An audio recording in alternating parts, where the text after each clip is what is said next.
ready to bring out our 3 teachers. So come on out, Mr. Cholipski, Ms. Gourley, and Mr. Reichert.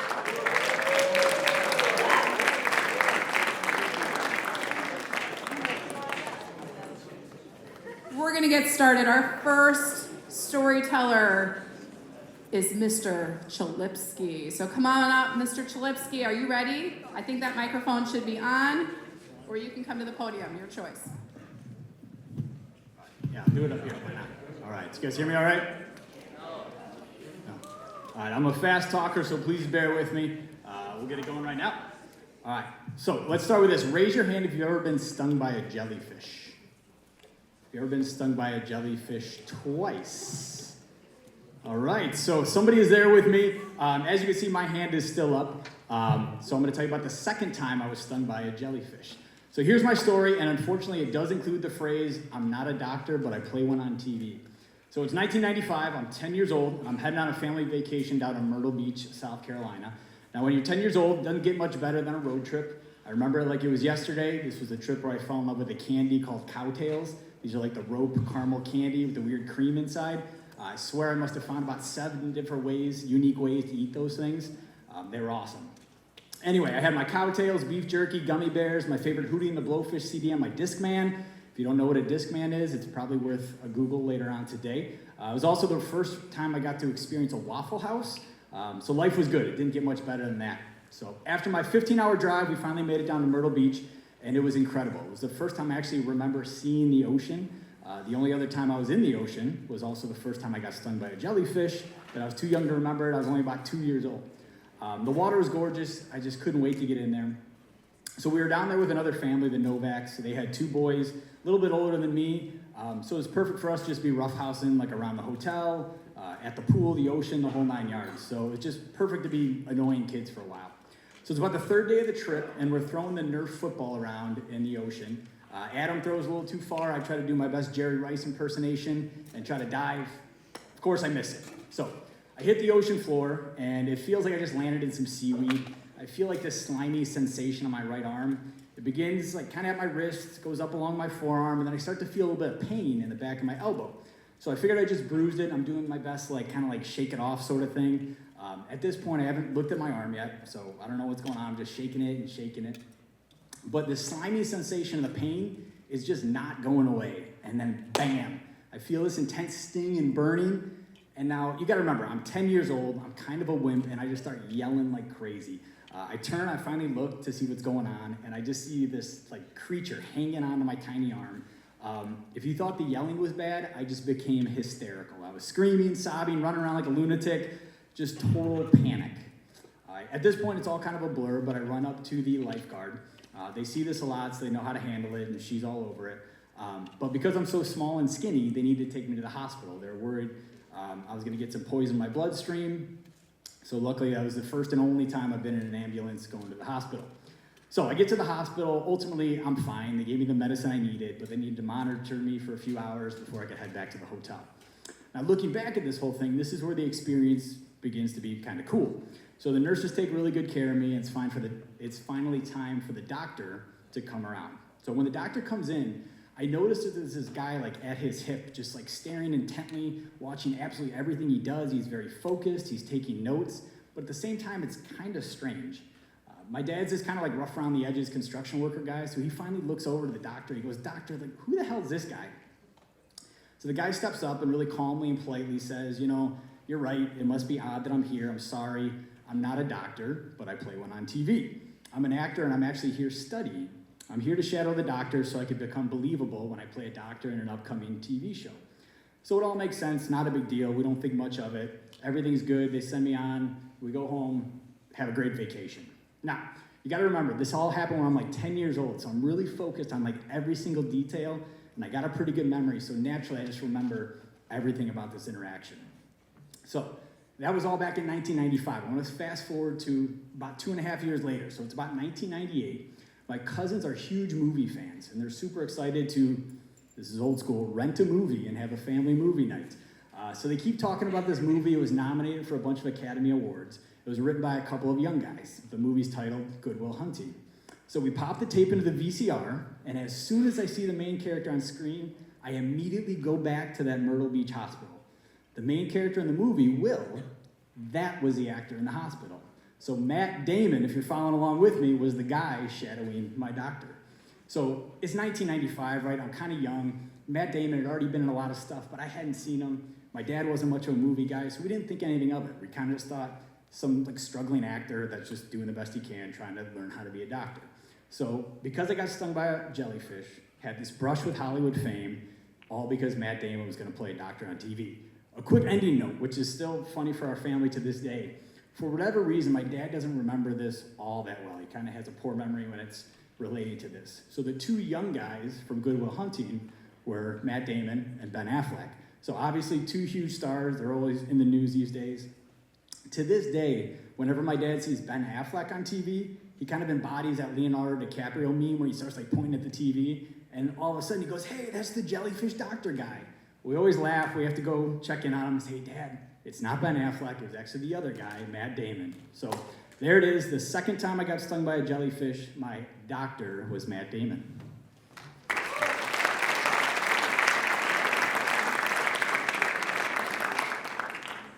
All right, up next, we have Mr. Reichert. And Mr. Reichert, this may be the last time you present at Writers Expo because I'm pretty sure you're retiring this year. Well, we'll see based on the end of this story. Oh, I'm intrigued. All right, let's give a round of applause to Mr. Reichert.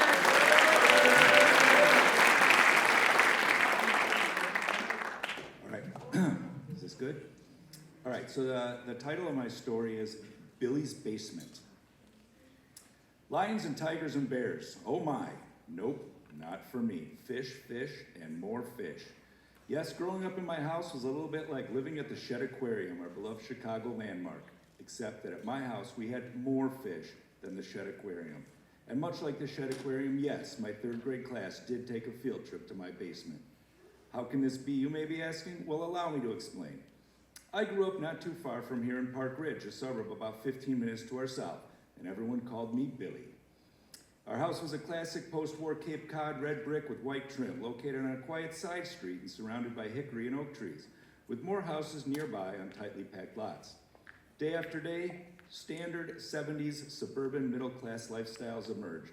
Nobody driving by suspected that in the basement of that quaint home with the elegant but leaky bay window was a fish factory of epic proportions.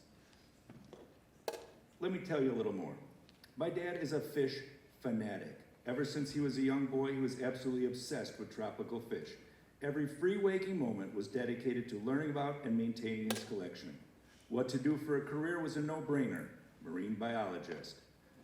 But like many of the seniors in the room probably are finding out right about now, your dreams and your parents' plans for you don't always exactly align. And off to dental school my dad went.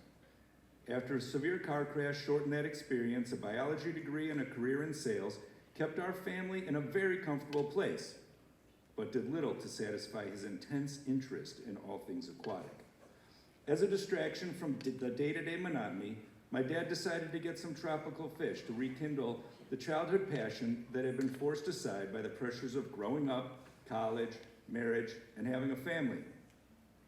A few tetras, some cichlids, even a saltwater tank of invertebrates. But one day it happened. Two of the angelfish formed a pair and laid eggs on the aquarium wall. Realizing the great potential, the rest of the fish were removed from the aquarium and the pair were allowed to go about their business of monitoring and maintaining the eggs.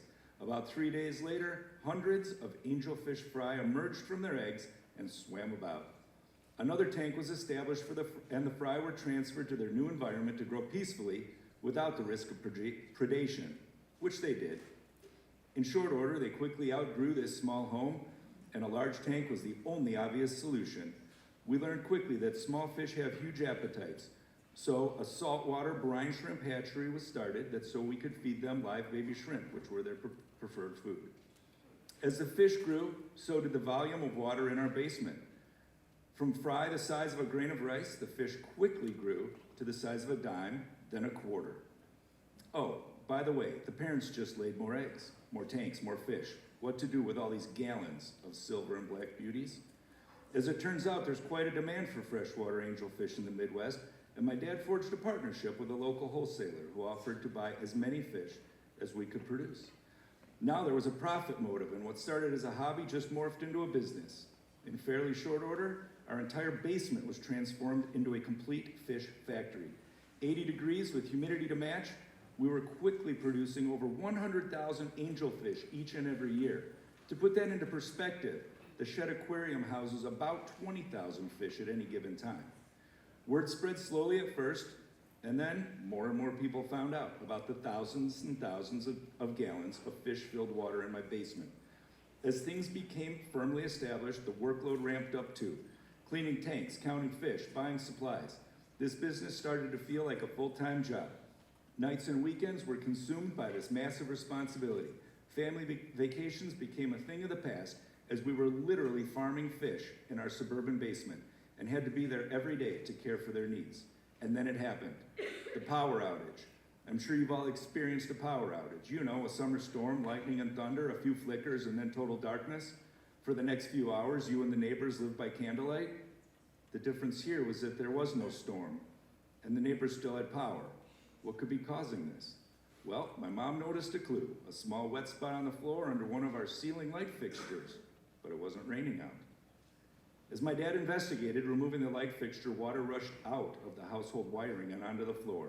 Yes, the massive amount of humidity caused by all the fish tanks had completely infiltrated our home electrical system and became a serious safety risk. There was only one solution.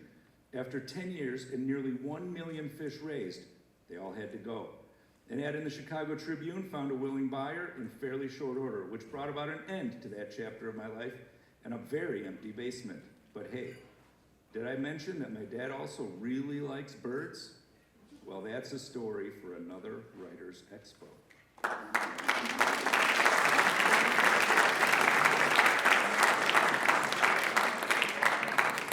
All right, and it is with pleasure I bring up Ms. Gourley, math teacher extraordinaire, also writer on the side. Ms. Gourley.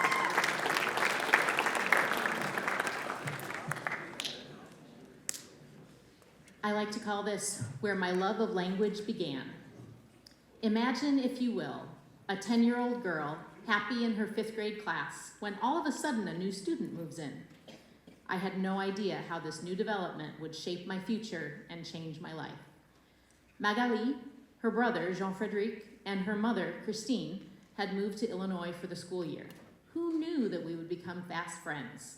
Oh, did I mention that she moved here from France? Her mother taught English in France. She and the French teacher at my future middle school were partners in an exchange program between their two schools. As most European countries encourage students to start learning additional languages at an early age, Magali already spoke a little bit of English, so I wanted to learn to speak French so that we could communicate even better. The year included after-school French lessons for me and lots of fun activities together at either her house or mine. Both of our families got to know one another well and grew close. Fast forward to the end of 6th grade. I found myself boarding a gigantic plane with 2 levels. AP Stats, 2 levels. Who knew that such things existed? Because of my friendship with Magali, I was invited to join the 8th graders on their French exchange trip. This included a 2-week homestay in Strasbourg, plus 1 week in Nice and another exploring Paris. Some days we were able to go to school with our French correspondents, and we went on excursions in and around town on other days. As I already knew my pen pal very well, I was able to step right into place in my French family and embrace what life was like in France. Eventually, the rest of the Americans went on to Nice and Paris, but I stayed back in Strasbourg and began adventure number 2, Scout Camp. European scout troops weren't Boy Scouts or Girl Scouts, they were simply scouts. Everyone participated together. Magali and I left on the overnight train for Ardèche with about 18 other kids between the ages of 8 and 13, as well as our camp counselors. Again, I had no idea what was about to happen. We would sleep in tents on the ground. On the ground. I am not talking about platform tents, I mean on the ground. We spent all of our time outside, went on hikes, and took part in our own version of les Jeux Olympiques, the Olympic Games. Each set of tent mates made up its own team, and each team was named for one of the Knights of the Round Table from King Arthur's Camelot. My tent was named for Gauvin, which is Gawain in English. Little did I know that those 3 weeks at camp would be both the most challenging and most rewarding weeks of my life, all at the same time. Do you remember earlier when I said that Magali moved to England? When she moved to Illinois, she spoke a little bit of English? Well, she did, and most students spoke some English, but the other campers were by no means fluent. In addition to departing from my comfortable upper middle class suburb where I didn't even have to share my bedroom with my little sister, I had left all that I knew. This included my parents, my sister, my aunt, my grandparents, my golden retriever lady, and a place where people spoke my language. At camp, it was time to rough it for 3 weeks. I discovered what homesickness meant, and I learned how to communicate in order to survive and thrive. Talk about jumping in head first. How difficult was this? And how amazing, all at the same time. I also learned that making friends whose normal was different from my own could be eye-opening. At snack time, it wasn't fruit snacks or bags of chips, but fresh French bread with Nutella. Yum. Somehow, all of the ick that went along with 6th grade faded away. If I could survive this adventure, I could do anything. That gave me self-assurance going into the always tricky 7th grade year. Now that I have considerably more life experience and perspective, I am so appreciative that my parents were willing to send me on this journey. The travel bug had bitten me and I wanted more. So Mom and Dad, if you're listening, I'm really sorry for all of the nasty letters I sent that asked you to bring me home. Who knew that the 7 weeks that I ultimately spent abroad that summer would spark interest in a future field of study in college and a lifelong love of languages? Eventually, I majored in French as well as math and studied in Italy during the spring semester of my junior year in college. I've even been mistaken as a French person when speaking Italian, which I consider to be a badge of honor. For all Francophones out there, you know about how sometimes you start speaking in one language and end up in another, so you find yourself speaking in Franglais? Well, for me, I sometimes end up speaking Fritaliano as well. That is a thing. Something I learned from this experience is that life can often be challenging, but overcoming those challenges is what makes us stronger and oftentimes even happier. If you have the chance to study abroad or even travel where school and classes aren't involved, I highly recommend that you take advantage of such an opportunity. You never know who you might meet, what you may learn, and how your eyes will be opened by embracing new cultures beyond the comfort of the ville. Et c'est pour ça que je parle français.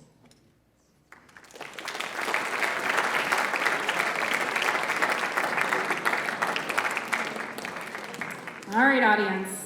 It's time now to start asking some questions because your job is to figure out who is telling the lie. So we want to ask some questions of our different storytellers. Anyone have a question? Because at the end, we'll do a vote to see who you think is lying. But right now, we're just trying to figure it out. What questions do you have? Yes, back there. I got a question for Mr. Reichert. What was like the biggest fish in your fish tank? Well, probably, so we had a lot of different kind of fish. We had a lot of one kind of fish with periodically fish would come in and out depending on what floated by. But we had an Arapima. And it's kind of gruesome, but you know, like not all the angelfish come out perfect, right? Some of them maybe were missing a fin or something like that, and we can't send those off to the wholesaler. So we would sometimes keep a large predator fish around, and then all of those, we'd call them cullfish that maybe were missing a fin or part of a tail, they would go in that tank. So probably the Arapima was the largest. It was about this long. It ended its life voluntarily by jumping out one night. Yes, up there. What movie was Matt Damon preparing for to be an actor? Sure, it was a TV show called North Park General. So I don't know if it ever even made it to air, to be honest with you. I think it was like a mini-series. All right, in the balcony. Yeah. Mr. Reichert, I want you to run me through the legality of having a fish farm in your basement. What part of it do you want me to? I don't think it's legal. I think it's legal. They're just tropical fish. They weren't, they weren't protected species or anything like that. So Well, we'll see. maybe We don't know yet. Maybe I am. Moving on to other questions. Over there, yes, up in the balcony. Mr. Cholipski, what type of jellyfish stung you? I don't even know. I've never figured it out. Are there different kinds? Okay, I didn't know. another, you good? Next question, yes, up there in the balcony. Question for Mr. Reichert. How big was your basement? We had a standard house, kind of like the size of the houses across the street. So, 1,800 square feet, nothing ostentatious, just a standard middle-class house. All right, yes, right back there. I got a question for Mr. Cholipski. Where'd you get stung again? My right elbow. Right elbow. Did the lifeguard pee on your elbow? So I knew this would come up. I wanted to keep it highbrow. I didn't want to go down there, but the lifeguard didn't, but one of the Novak brothers did. Okay. Back.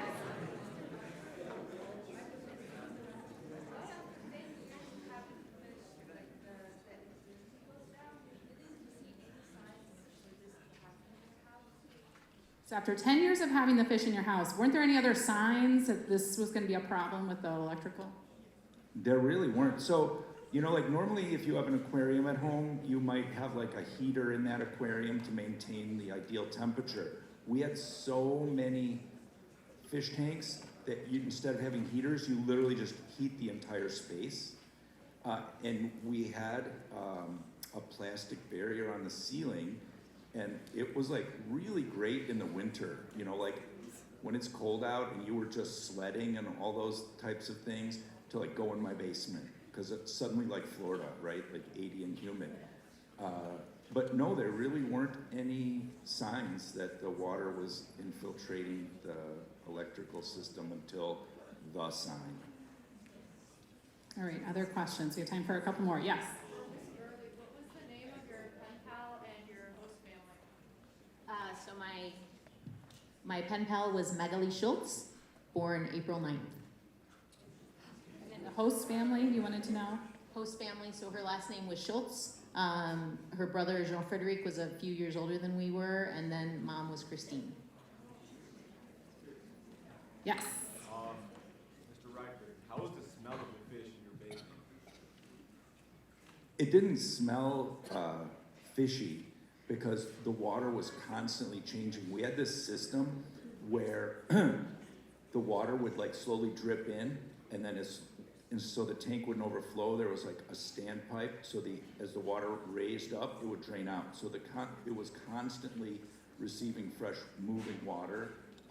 So honestly, it smelled kind of like you were at the beach. Like, yeah, you can tell that there are fish nearby, but it wasn't unpleasant. All right, we're gonna vote. I know there's still more questions out there. People still want to know, but we have another presentation coming up after this. So we're gonna do a standing vote. So when I put my hand over that person, you're gonna stand up if you think that person is telling a lie. So stand up if you think the person's telling a lie. So Mr. Cholipski, if you think Mr. Cholipski is lying, stand up. Some trust issues here, Mr. Sit down, sit down. If you think Mr. Reichert is telling the lie, stand up. You can only stand up once. I think some people are standing up twice. I think even in my own class up front. Okay, sit down, sit down. All right. And Mrs. Gourley, stand up if you think Mrs. Gourley is telling. Oh, Buesing just stood right up. Okay. All right, have a seat. Can we get a little drum roll? Okay, I need to see the liar now. Stand up. Will the liar stand up?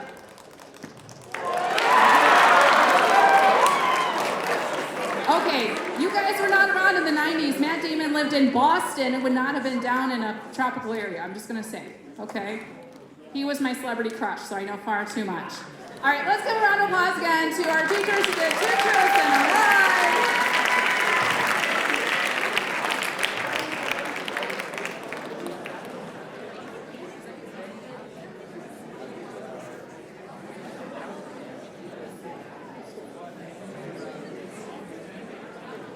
All right, for our next, I want to call this a performance, not just a presentation, because we're in for a real treat. We have Ms. Diane Naslund and Mr. Mark Buesing, two fabulous retirees coming out to do something for all of us. This is what.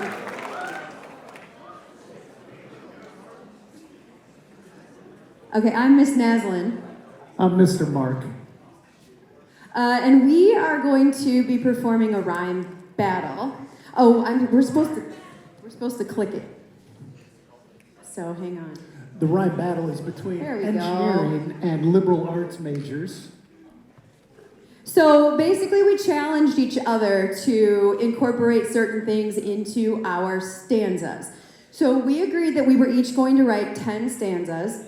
They were going to be 4-line stanzas, not very long. That we were going to have an 8-6-8-6 rhyme scheme and a meter and a AB rhyme scheme.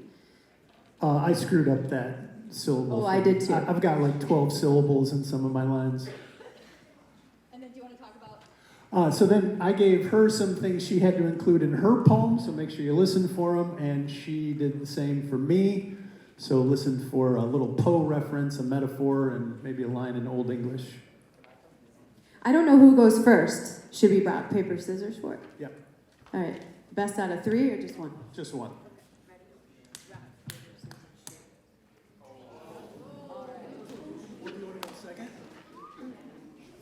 Yeah. Are we standing over there? Where do rap battle people usually stand? Facing each other. Okay, go. All right. Engineering makes the world go round. Liberal arts like lit, psych, and drama are fun little hobbies to have around. But at 40, you're still living with mama. Check out electrical or aero, nuclear, chemical, or civil. Foreign language, there ain't no dinero, no house, no car, and no rizzle. You definitely went like rap battle. Good job. Raise your hand if you like music. How about books? Film? Raise them high. You know who also appreciates those things? That would be this guy. But he'll try to convince you that engineers are the heroes behind those things. But heroes aren't sound waves and speakers, my friend. They're the artists who write, act, and sing.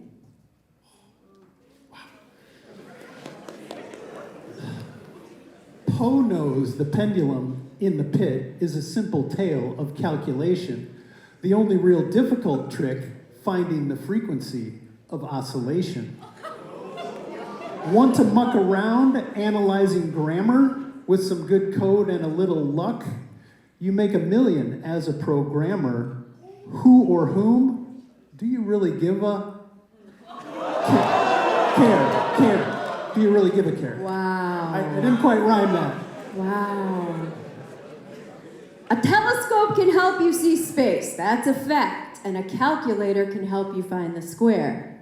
But without Kendrick, or Beyonce, or Taylor, or SZA, your AirPods are nothing but air. Do you think these students out there right now are thinking about heat transfer and convection? Take a look at their phones while they're not listening to you. They're playing Wordle and Connections. That's a fact. Little old Louisa May Alcott, could she handle some differential EQ?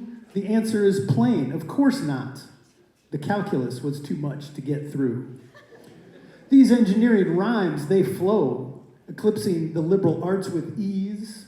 Take that, Henry David Thoreau. Ralph, where is Waldo Emerson? Please. Nice. You don't understand the gravity, sir, of art that touches your soul. With all of your talk of gadgets and theories, you're just digging yourself a black hole. From Van Gogh's Starry Night to freaky Squid Games, our emotions and thoughts intensify. When is the last time that mass or string theory made you feel like you wanted to cry? Just last night. No, don't. Just yesterday. Don't. It does not. So you want to major in liberal arts? Engineering is just down the quad. You want to study history and Bonaparte, or change the world and leave them awed? Engineering has bank and jobs galore, smart people waving money like a flag. Liberal arts, no dough, and jobs that bore. Hey man, just put the fries in the bag.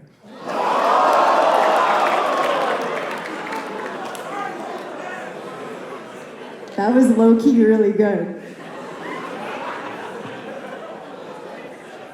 Charles Babbage, do you know who he is? Some writer? Okay, Charles Babbage created the first computer. And if you can program or code, you could do it. But what makes a computer matter to us are the creative words that flow through it. Did you see I got matter in there too? Gravity and matter.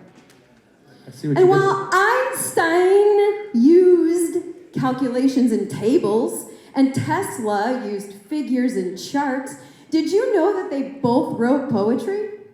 They knew real genius is in the liberal arts.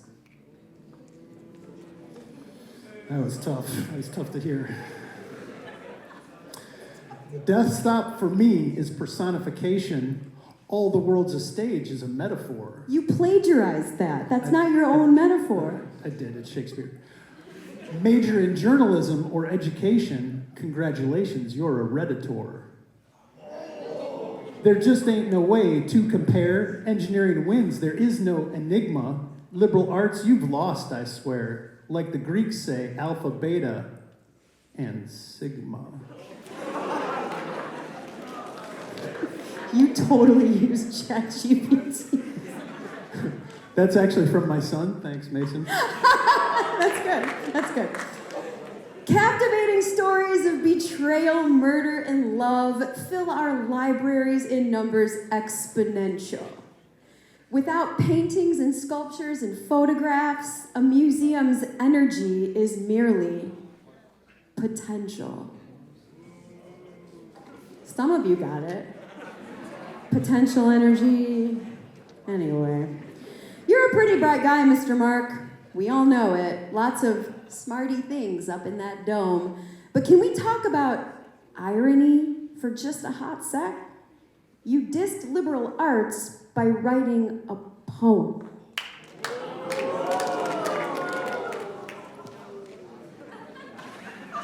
Don't hurt him now. That was really good. And that's it. Oh yeah, I went second. Yeah. Thanks, everybody.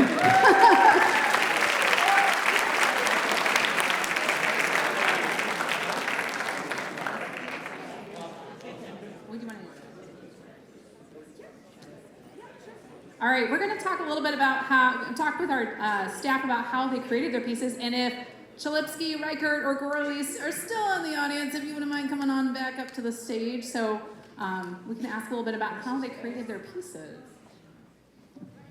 We're gonna stand. You can stand It's easier. and sit, whatever you feel. It's good. All right, so the first question is, when you got your assignment or agreed to do this, what was like the beginning of your drafting process? What did that look like? How did you come up with your idea, and where did you go? I'll start as a cautionary tale. I had a few rhymes, and then I thought, I'm going to do what a lot of people do, use ChatGPT, and I asked it to give me rhymes between engineering, science, and math, and liberal arts, and it was garbage. I mean, it gave me words that didn't rhyme. I don't know what it was doing. So, yeah, that didn't work at all for me. I procrastinated a lot. I just had other things going on, and I wrote it maybe 2 days ago during my lunch period, and then kind of worked on it a little bit from there. But yeah, I put it off a lot. Same. I was up till about 10 o'clock last night, which is 2 hours past my bedtime, by the way.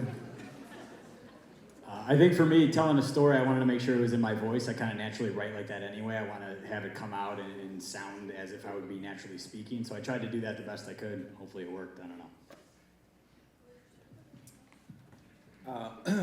So I started filtering through. Since I was assigned a true story, I felt fortunate because actually I've had quite a few interesting occurrences in my life. So then I just had to start filtering through them and kind of deciding, okay, which ones can I tell a bunch of high schoolers about? So then I focused in on those. And I've always loved telling stories to my kids, and always like impromptu, off the cuff stories. Every night, you know, sometimes we'd read a book, but sometimes we would just make it up as we went. And, you know, the fun is all in the details and being able to describe the smallest weird smell or detail that really makes the story come to life. So the 5-minute time limit kind of made each word value more, where we're just like, okay, we had to really make each one count and kind of make it punchy. So that's kind of how it worked out for me. Well, and I have to admit, and I apologize to all of my English friends out there, I have never been a great rough draft writer. I'm more of a rough draft composer. Like, I'll sit in front of the computer and type. And then I'll see what kind of garbage it is and what kind I should move around, etc. But I don't necessarily put it on paper. I just sort of blurt and edit, and that still works. But I was trying to decide, I kind of came down between two different ones, talking about, both of them involved being elsewhere.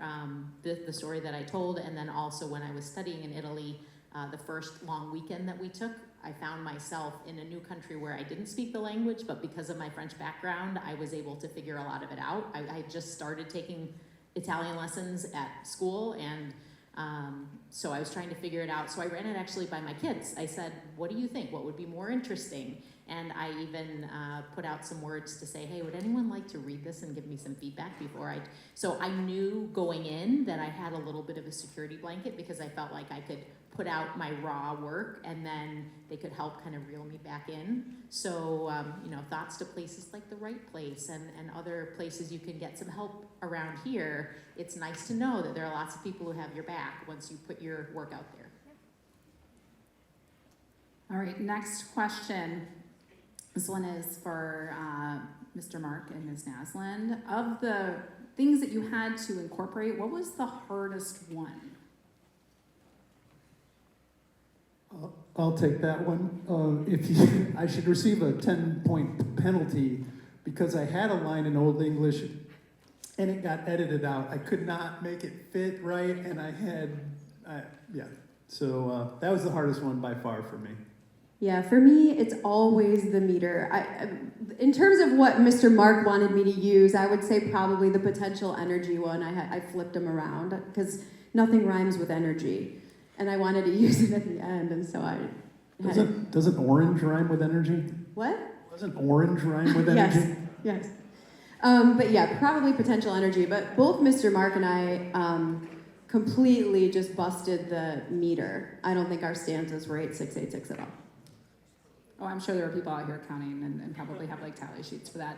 And then a question for all of you. What kind of writing do you do outside of work? Because I know as teachers, we have to write emails, we write assignments, lesson plans, all that sort of stuff. But what kind of writing do you do outside of work?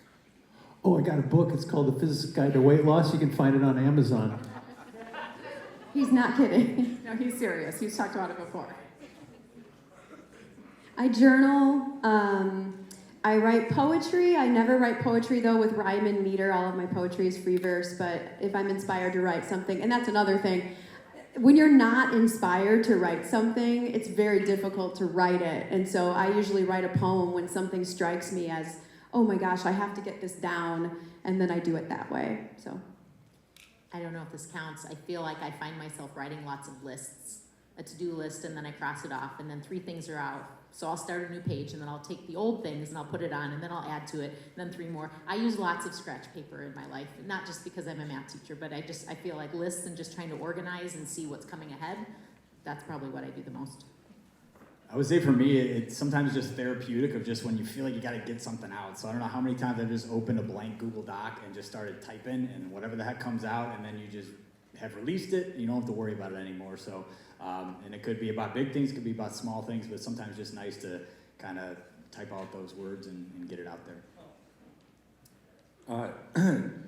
Honestly, right now, all my writing is focused on my job, but historically, that has been like the discipline that kind of came most easily to me when I was a student, and I really enjoyed it, and things just flowed out naturally. So when I had the chance to do this, it brought that back full circle, which was probably good timing because I'll be retiring soon and having more free time, and it gave me the idea that that's probably something I should use to fill some of my free time. Okay, so I asked my questions. Oh, yes, go ahead.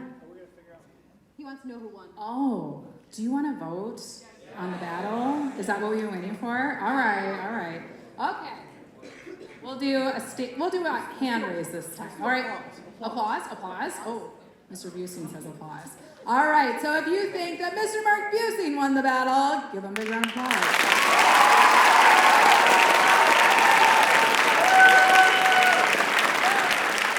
All right. If you think Miss Diane Naslund won the battle, go ahead and give her a round of applause. I think it was Mr. Buesing, but that was a very strong crowd for you as well, Miss Naslund. Your fans were very loud.